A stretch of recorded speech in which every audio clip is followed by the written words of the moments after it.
Ces événements se déroulent entre 6 h et 7 h du matin. L'Amérique, une nouvelle fois victime. L'attentat terroriste d'hier soir à San Antonio vient s'ajouter à la liste de la série d'attentats à la bombe qui a commencé il y a 11 semaines dans 10 villes. On compte jusqu'ici 900 morts. Comme personne ne revendique cette vague meurtrière, on soupçonne qu'il s'agit d'intégristes musulmans. Ici, à Los Angeles, l'atmosphère est à la tension et à la peur. La Sûreté territoriale recommande vivement à tous les citoyens de signaler immédiatement toute personne ou activité suspecte. Un porte-parole du ministère a déclaré, je cite, « Nous ne commençons pas une chasse aux sorcières, mais nous préférons prendre des mesures de précaution plutôt que d'être la prochaine cible. » Il a ajouté que la vigilance de la population était notre meilleure défense contre une attaque. Signalons tout de même... Stop! Arrêtez! Ouvrez la porte! S'il vous plaît, je dois aller travailler. Je peux pas être en retard. La porte, s'il vous plaît! Mais s'il vous plaît! La porte, ouvrez!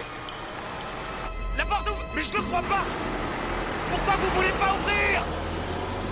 J'ai le droit de prendre ce bus autant que vous!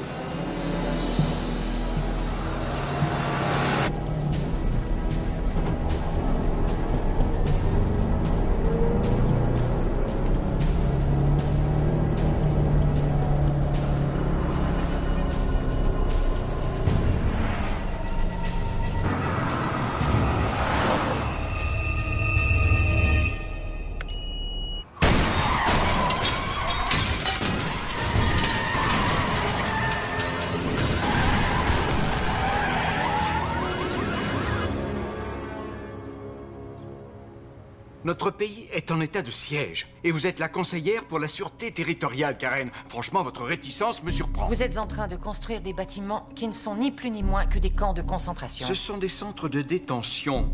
Et les critères qui déterminent les individus qu'on peut arrêter sont très raisonnables. Raisonnable. Ces nouvelles propositions vous donneraient l'autorisation d'enfermer chaque Américain qui prie en direction de la Mecque. C'est ridicule, vous exagérez, vous le savez très bien. Pour l'instant, la communauté musulmane américaine est notre meilleur atout. Ils vous ont fourni des centaines de renseignements. Et pas un seul membre de cette communauté n'a été impliqué dans ces attentats. Jusque-là. Monsieur le Président, la population a de moins en moins confiance en nous pour la protéger. Nous devons nous en préoccuper immédiatement. Et enfermer plus de musulmans ne les mettra pas plus en sécurité. Non, Karen, mais ils se sentiront plus en sécurité. Que dites-vous du coup des troubles civils que votre plan va entraîner? Il va y avoir des émeutes, des manifestations. La sécurité a un prix. La liberté aussi, Tom. Je ne vois vraiment pas comment je cautionnerais ça. En prêtant serment il y a 3 mois, je me suis engagé à préserver, protéger et défendre la Constitution. Que ferez-vous pour préserver, protéger et défendre le peuple américain? Toutes ces mesures sont légales.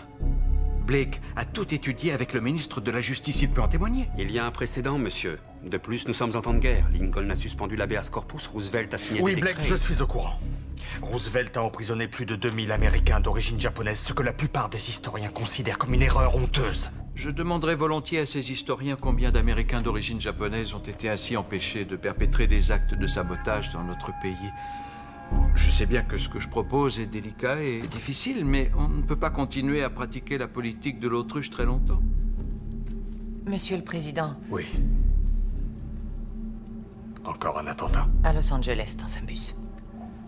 Combien y a-t-il de morts? 23 pour l'instant, le kamikaze fait partie du nombre.